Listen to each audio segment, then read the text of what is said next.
atenção, Isabel está dormindo. Na verdade é o carro veloz aqui.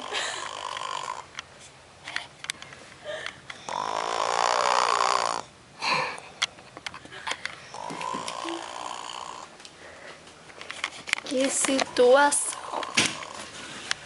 Deu seu depoimento, Mirella. Parece um carro! Muito o que eu ia falar? Ah, deixa eu...